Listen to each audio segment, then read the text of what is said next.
are live. Hey!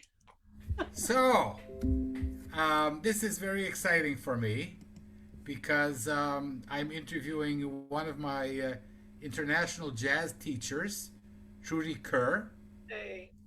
and her better half, Geoff Gascoyne. And this is so exciting. And we're just going to talk about life and music. But I guess we should start out with my jingle, which took me so many years to write and record. Of course, it was before I was your student, so you'll have to. Are we ready to go? Yeah. Get a chair, grab a seat, or we'll sweep you off your feet. We move, we groove, you got Mel. Ease your legs, rest a while, all you gotta do is smile. We're swell, can't you tell you got Mel? When the show begins, you better hold on real tight, or before you know it, you'll be high as a kite. Take a break, settle down, we're the only show in town. SRO, don't you know you got Mel? Give it up, don't think twice, we're a hurricane on ice. What the hell, give a yell, ring your bell, show and tell. Mademoiselle, give a smell, you got Mel. You've got Mel. And Mel has Trudy and Geoff. What a surprise! So Trudy. That's amazing, isn't it? That's Very good.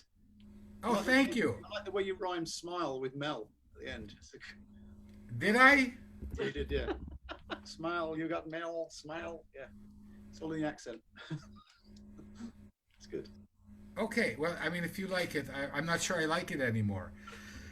So Trudy, you're the main guest. Tell me when you'd like to sing a song. Do you want to sing a song for the beginning? We could do. Yeah. Okay. Let's start out with a song. What song are we going to hear? We're going to do Winter Wonderland. We thought we'd Oh, keep it a little bit festive. one of my Christmas favorites, and I'm saying that as a Jew. Oh, okay. I'm coming to your course on Christmas songs. I know this is going to be one of them. So I thought I'd better get in some practice.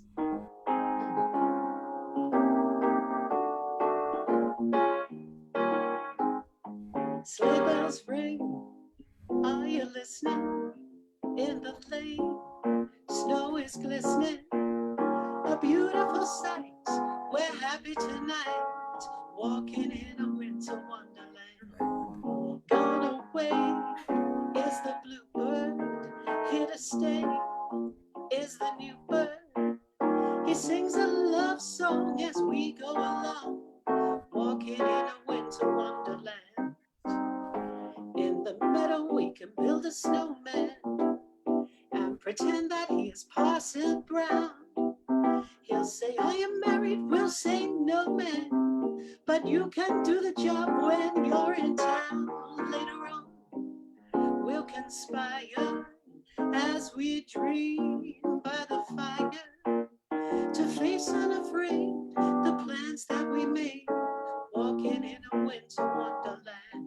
We'll be happy in love as two turtle doves, walking through the promised land. Yes, we're walking in a winter wonderland.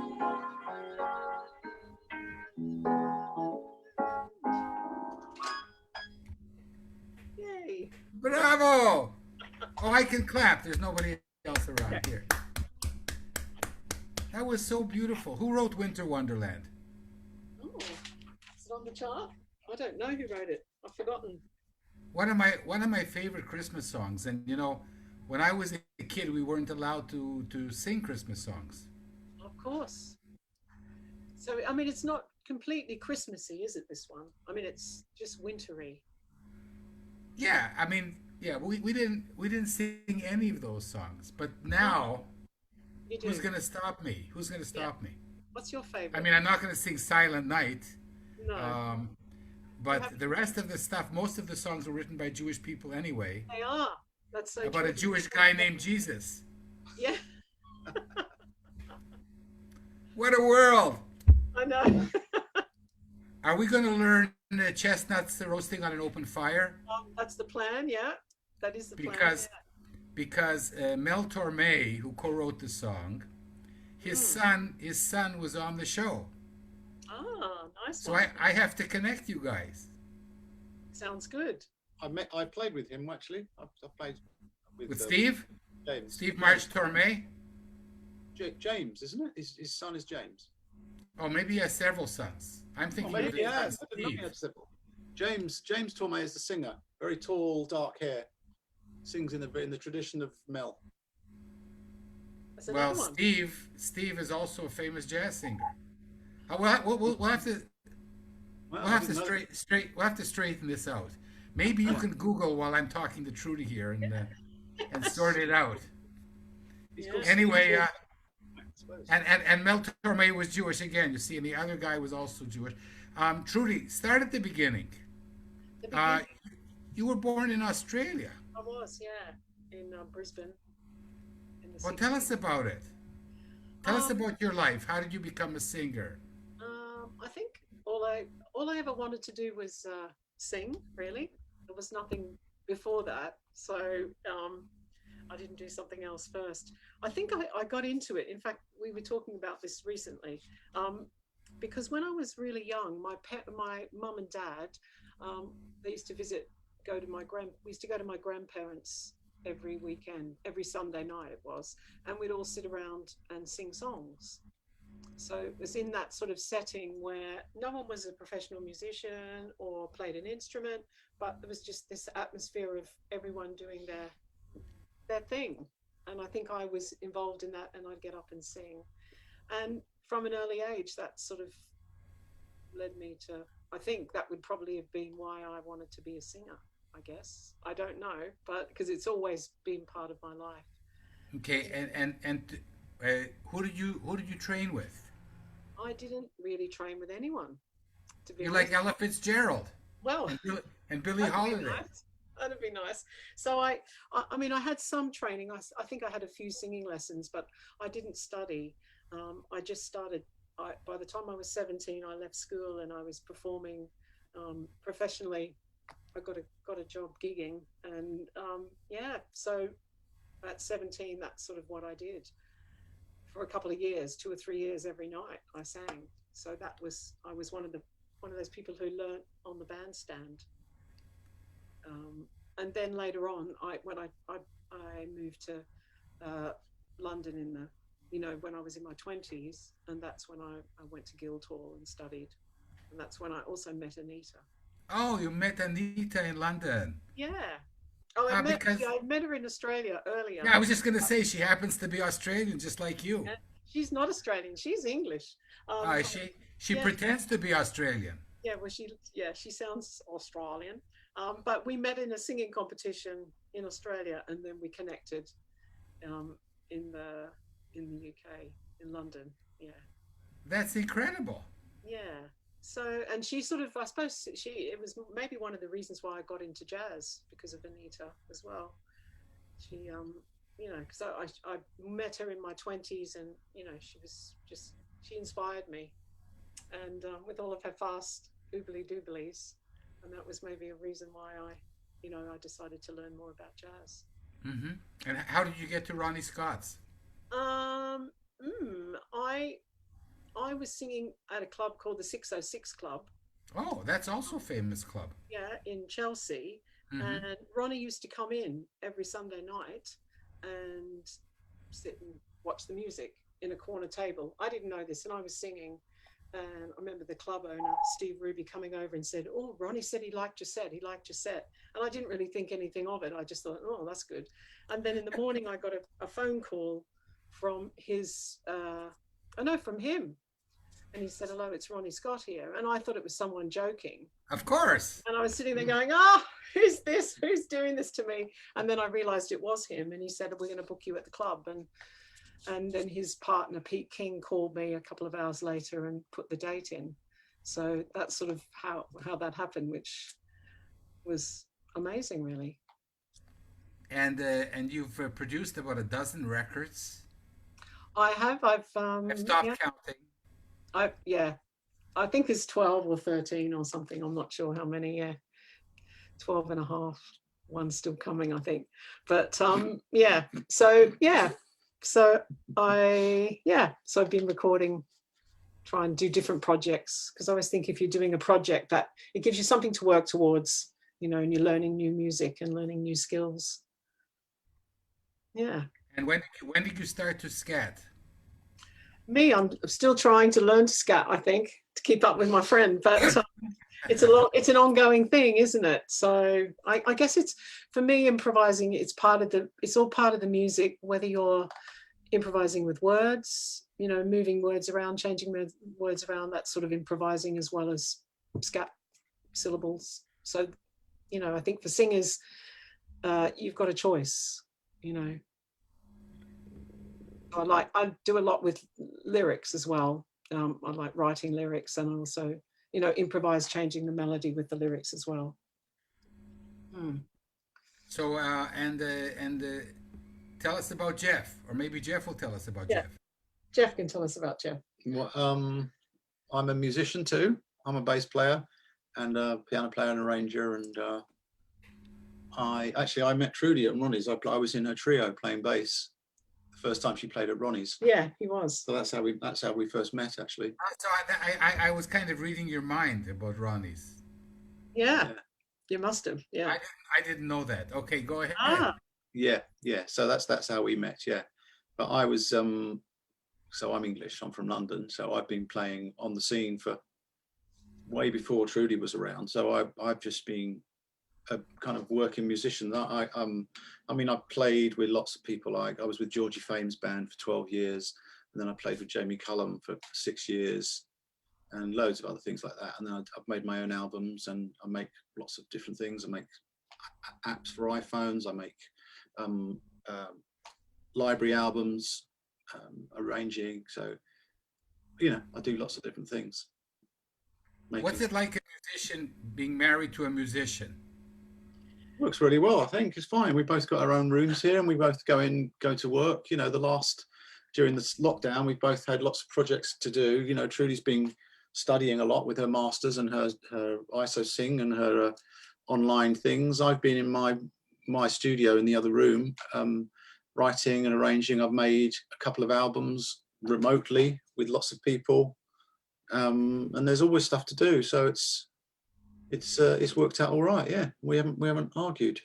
No, I think we've gotten on better than we do, than we have not being in lockdown. Because I don't know why. I think when he's out gigging all the time, I get quite resentful when he doesn't do the dishes. And now we both, neither of us do the dishes. And now we just leave everything now.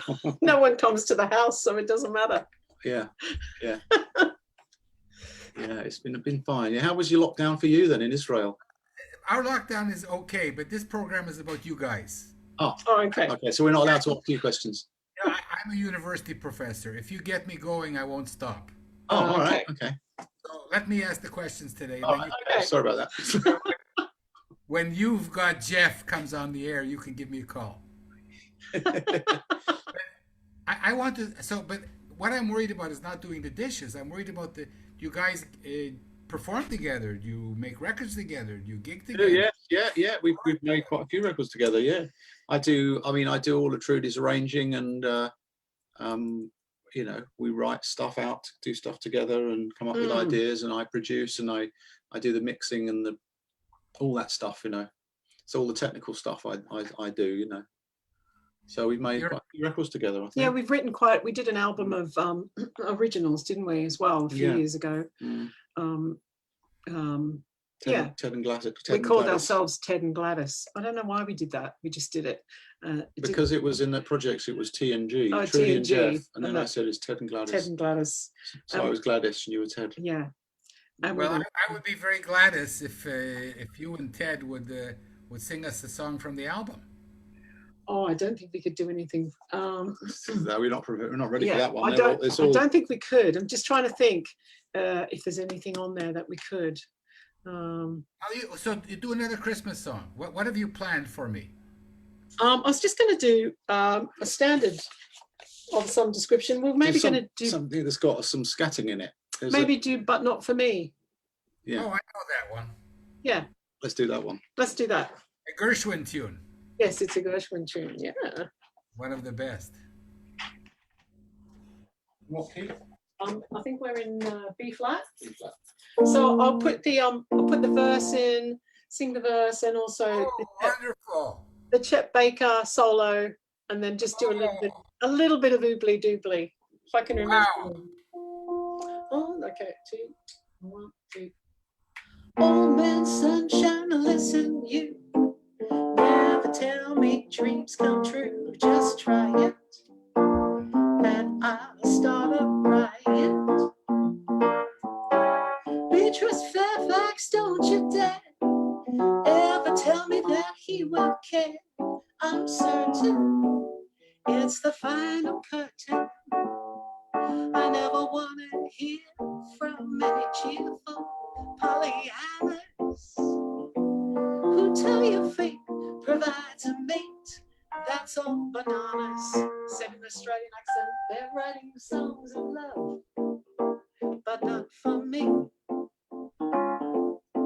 Lucky stars above, but not for me. With love to lead the way, I found more clouds of gray than any Russian play.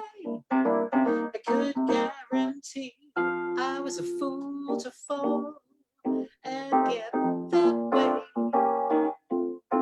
Hey ho, alas, and also like a day, although I can't dismiss the memory of his kiss. I guess he's not for me. And Chet Baker said, I might as well come clean whenever I'm about to find romance. Love just seems to vanish into thin air. I guess I'll never see the light. It's such a puzzle and I'm really in a muddle, cause love has got me going round and round in circles. I feel so confused without the boy to share my world. I'm all at sea, a fish without a tail, a boat without a rudder. Will somebody hear my plea and rescue me? It's a tragedy every time I hear a melody. People always seem to be singing songs about the joys and love of romance. Some of the laughs on me, it's all an illusion. Da, da, da, da, da, da. Da, da, da, da, da, da, da, da, da. Da, da, da, so da, da, da, da, da, da, da, da, da, da.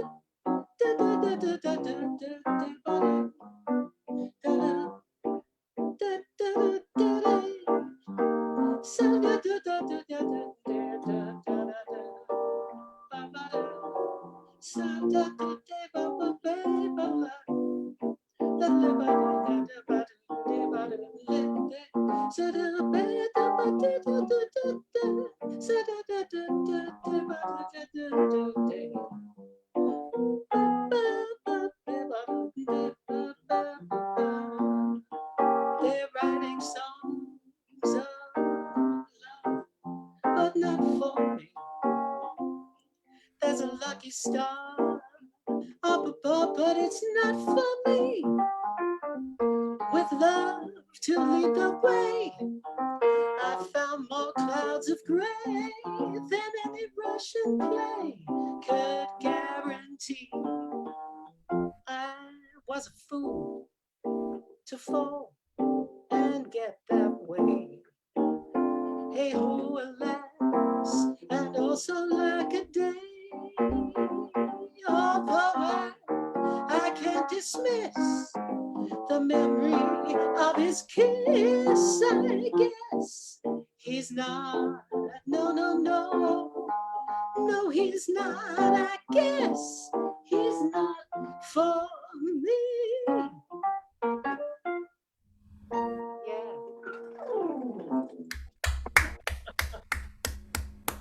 Thank you.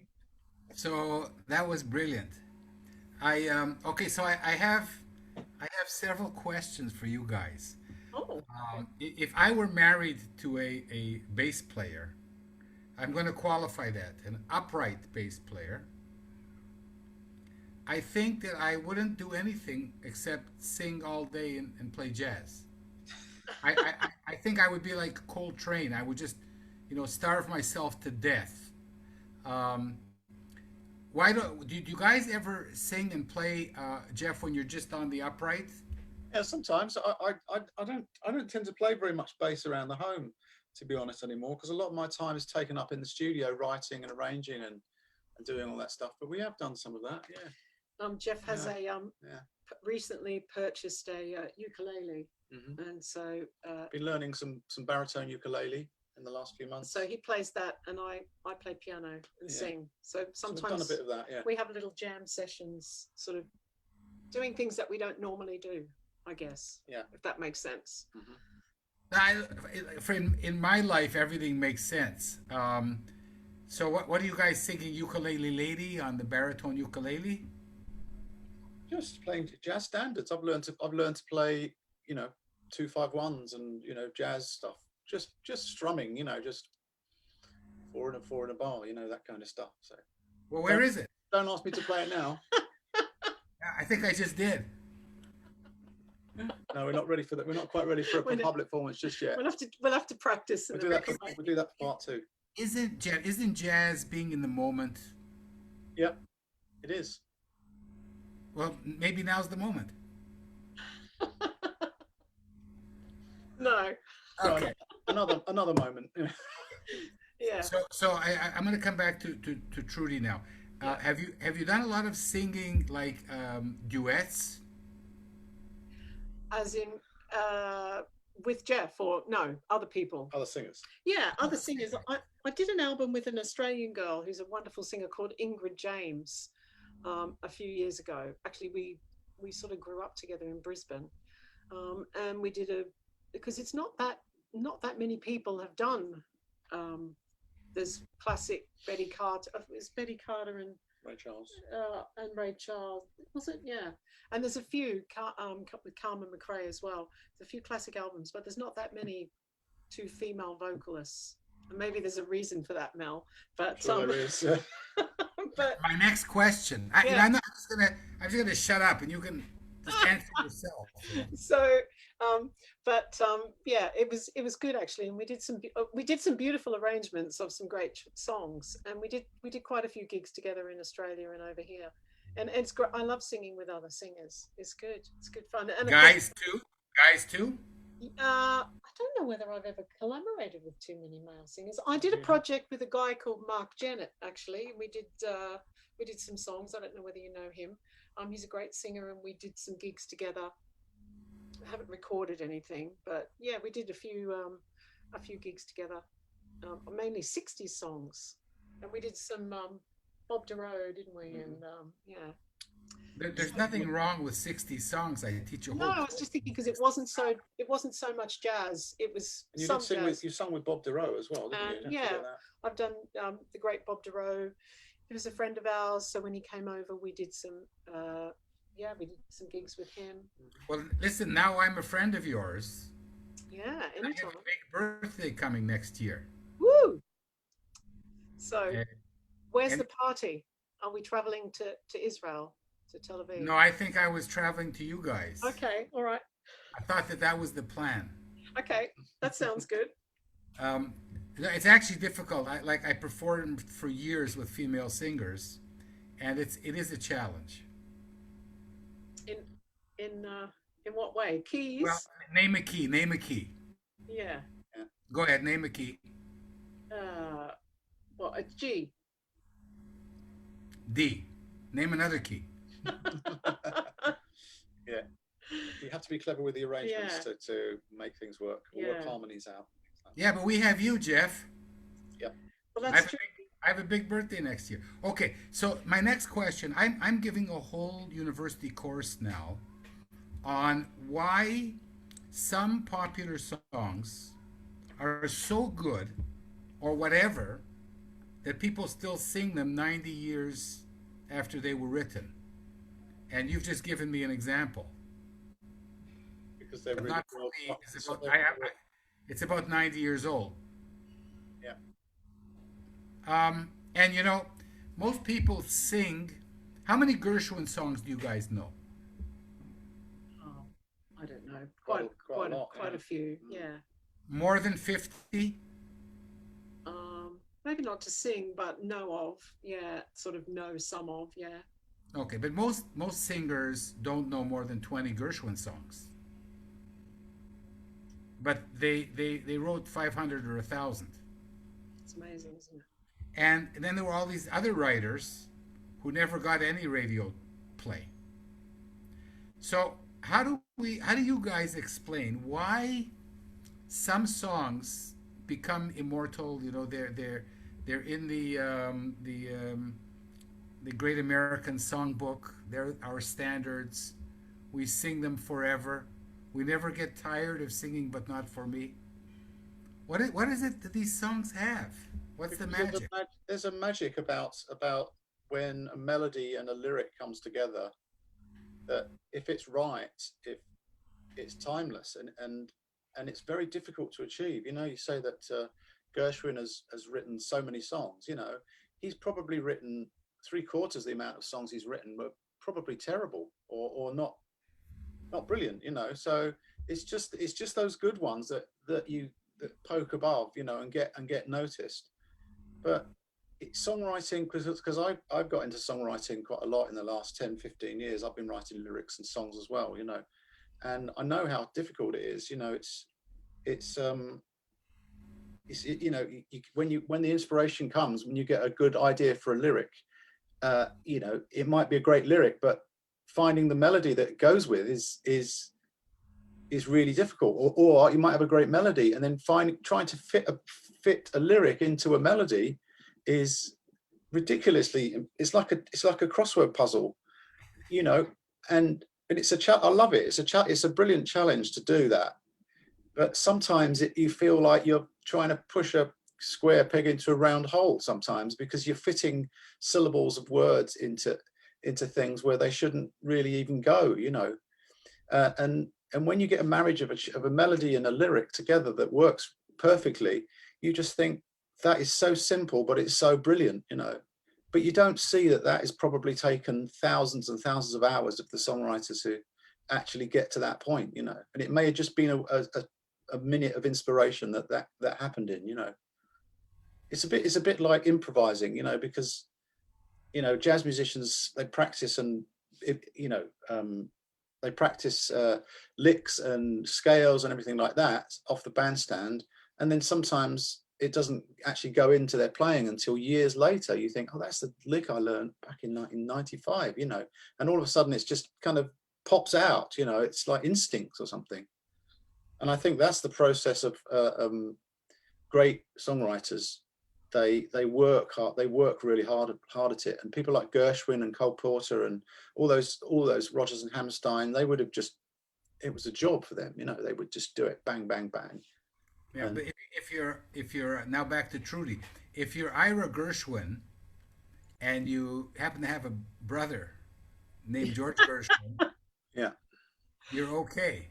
How do you explain phenomena like Cole Porter and Frank Lesser, who wrote the songs and the music?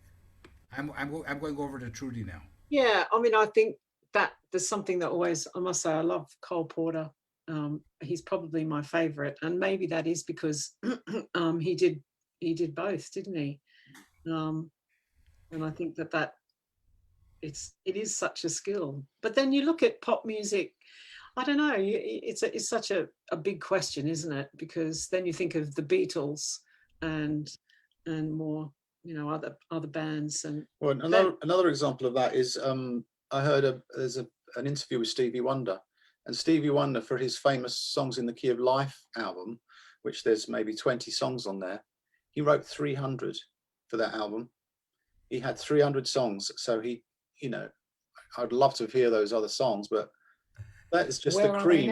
Where are they now? Yeah. The stories of him staying in Air Studios in London all night by himself and writing 15 songs overnight. You know, it's, you know, and people like that, you know, prolific. Prince, people like Prince, he's a genius who would write thousands of, you know, not all his stuff is brilliant, but the stuff that is brilliant is absolutely brilliant, you know. The Beatles, they did a lot of separate songwriting. Yeah, I don't know how that, whether, did they, I don't know, but did They they, collaborated, but there were also but, songs that Paul wrote and John wrote and yeah. George wrote. Um, and I'm a huge Beatles fan, so maybe you want to sing a Beatles song for me. Oh, I don't know. I'd have to, because we'd have to sort out a key, and just trying to think if I have a favorite. I have to think about it. Oh,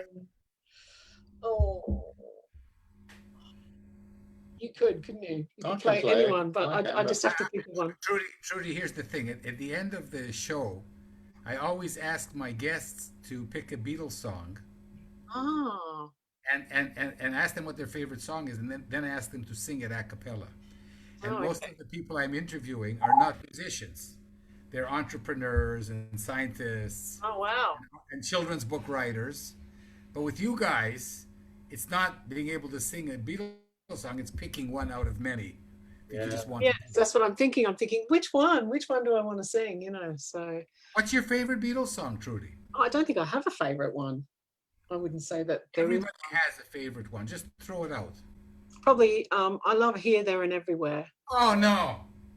That's my favorite Beatles Oh, song. is it? I can't have that one then. No, come on. That was George Harrison, wasn't it? He's here in every. A Paul McCartney song. Oh, right, Mm. okay. And if you don't go over to the piano right now, I'm going to Platz and I'm going to play it. Okay, you can play it. I'm not going to play it for you. Oh, I'd have to. I can play it for you when I'm your student, but not now when I'm interviewing. Mm. Yeah, there and everywhere. Well, then Trudy's looking up the I'm looking it up. the lyrics. Yeah. No, just you know, it's not important. It's jazz, right? We don't need exactly the lyrics.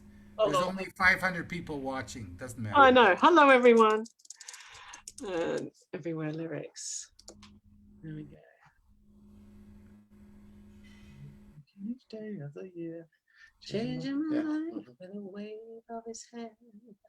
Okay. Okay. We got the lyrics. You want to do it a cappella? That's okay too. No, I'll do it with the piano. I don't even know if I can play it. We'd have to find it. I'll play it for you and you'll sing. Hold on. Jeff's just having a look. What key? What key? I have no idea what key. Here. I do it in C. That means you're going to do it in B flat or something.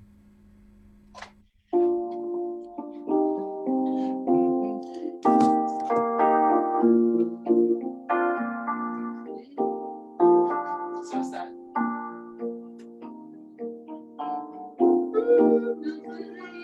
Lower. Leave it lower.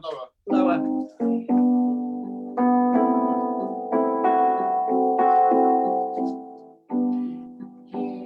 Is that right? Making each day of the year, changing my life with a wave of his hand. Nobody can deny that there's something there, running my hands through his hair. Both of us thinking how good it can be.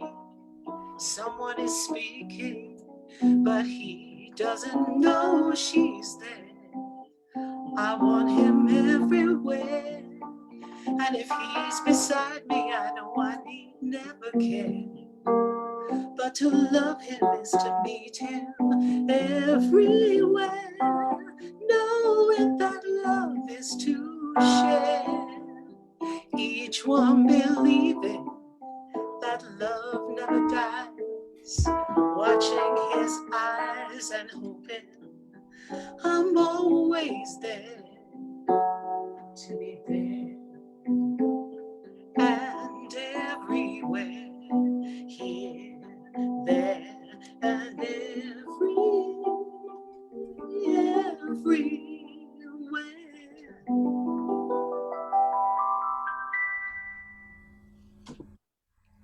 That was close enough. It's a good song, isn't it?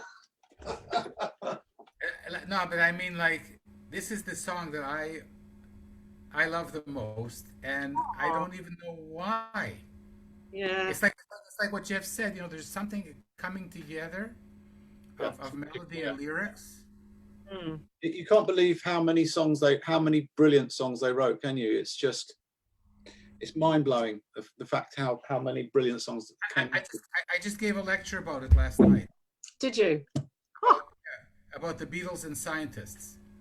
Oh, really? Yeah, I can talk about the Beatles and anything. It's like, you know, it's like. But you can't quantify something like that. You can't scientific look at it from a science point of view, because you can't analyze it. Because if you could replicate and do something like it, but you can't, because it's brilliant. It's just. Okay, but what I was talking about was the creative spirit, like scientists like Watson and Crick. They had a lot of similarity in their behavior. They were very childlike, very playful. I closed my talk by saying, we play music, right? Yeah.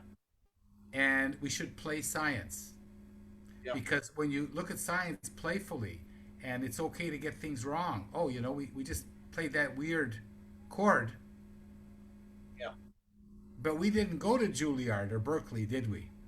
So we don't know that this is a void note or an avoid chord. Let's begin the song with it.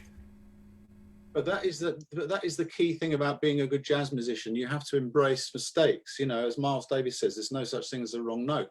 You know, you have to, you know, try things out and play with things in order for new things to happen. And that's what improvising is all about. You know, that's why I asked you to get your ukulele out. Yeah, well, I can if you like, but I mean, it's. I mean, I've never played that tune on the piano before. I was just doing that by ear, from what I remember. No, but I mean, you know, I'm now. I have a wonderful wife, and we're married a million years.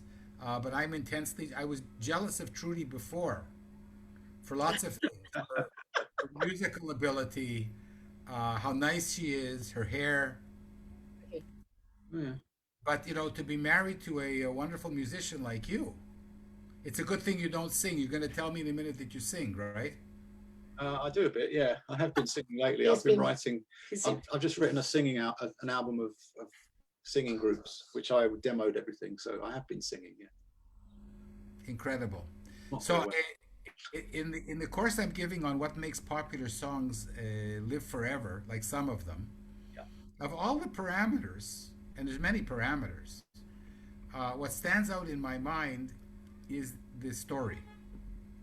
And this goes to what you were saying about the lyrics fitting in with the melody, but a really good song has to tell a story or be a story. And a lot of the songs, like But Not For Me, the story, the lyrics of the story, you know, they're singing songs of love but not for me, put together with the melody, I think that's the magic. But you know, you played one of my favorite Christmas songs, and one of my one of my favorite Gershwins, and my absolute favorite Beatles song. So what else is there to do? How can you top that? On top of that, No. yeah. That's a tricky one. Is there anything, Trudy, I haven't asked you about life? That's a big question. Not sure. No. I don't know. It's fun. I suppose it's just funny as you get older. You know, I think my relationship with music has changed.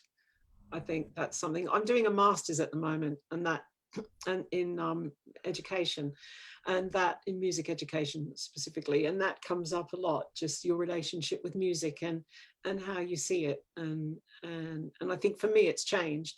In that also that feeling of I want to be the best, I want to get out there and I want to be great, and I think that's gone now, and I don't know whether that's age. It's just like I just love music, and music is my life, whether it be me or teaching other people, and I think you know, it's just finding enjoyment in it and sharing it with other people, and sort of trying to inspire other people as well, you know, whether it be jazz or pop music or whatever it is. And that's changed for me. in and my. and you are a great teacher. Thank you. So anybody who wants to study jazz teaching, Anita's going to be angry with me. She's also wonderful, and so Yes. are you, Trudy. Or you can do what I'm doing and take the courses that you girls give together. Yes. JazzSingingSchool.com. JazzScene.com. I'll say it again. Yeah, It was more fun last summer when I actually got to be there with you in London. I know. Hopefully, we'll do it again in person. That was a huge treat. Who knew that the world would cave in on us? But hopefully, a little prick in the arm, and we'll be back to. Yeah, it's looking that way, but let's hope it works. It works out. So I'm going to thank you guys. This was incredible. You brought some tears to my eyes. Do you want to play something like a grand finale, an encore? No, How can you outdo here, there, and everywhere? it's hard. It's a hard one to follow, There's a isn't it? big pile of music down here that I've Trudy just can got a pile of music here, and I'm flicking find through something. it, going, "Oh, what do I fancy?" find something. Uh, Jeff will say, No. "We'll just do this." Oh no, I don't want to do that one. No, I don't know. Do what you like. What about? I can, Sheila Jordan, who was a hero, I think, of all of us, Yes. was on this show. Woo. And when I asked her what is the greatest old song, she picked an Irving Berlin song. What did she choose? Well, what do you think she chose? I don't know. No idea. No idea. White Christmas. Nope. That was Irving Berlin, wasn't it? Yeah. It was indeed. Yeah. Let's Face the Music and Dance. Yes, that is a good song, isn't it? I like that one. So, yeah. So is it in your pile? Uh, because I've got another pile of music somewhere, but it's just. Trudy. Yeah. We're towards the end of the program. Okay. Right. Let's do Happy Madness. On three. Okay. You're not going to know this one, probably. I don't know it. You wrote it? It's by Antonio Carlos Jobim, and it's There's a song by Jobim that I don't know. yeah, and it was on top of the pile, so we'll do that. I hope I can remember it because lockdown, I haven't sung it. Trudy, listen, jazz, improvisation, being in the moment. I'll make it up as I go along. Here we go. Exactly. Not too fast.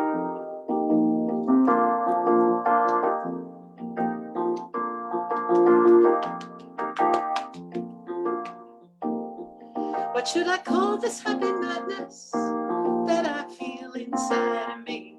A kind of wild October gladness that I never thought I'd see. What has become of all my sadness, all my endless loneliness? Where are my sorrows now? What happened to that frown? And is that self-contented clown I see grinning in the mirror? Is it me? I'd love to run through Central Park, carve your initials in the bark of every tree I pass for everyone to see. I feel that I've gone back to childhood, skipping through the wildwood, so excited that I don't know what to do. What do I care if I'm a juvenile? I'll smile my secret little smile because I know the change in me, it's you. What should I call this happy madness? All this unsuspected joy that turns my world into a baby bouncing boy. The stars are laughing up above. One of them gave a little show, and I fell gaily, gladly, madly into love.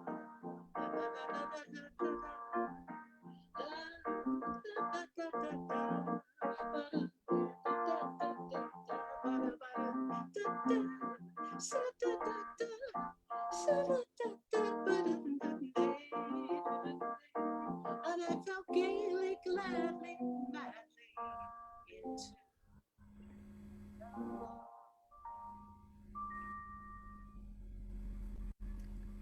Excelente.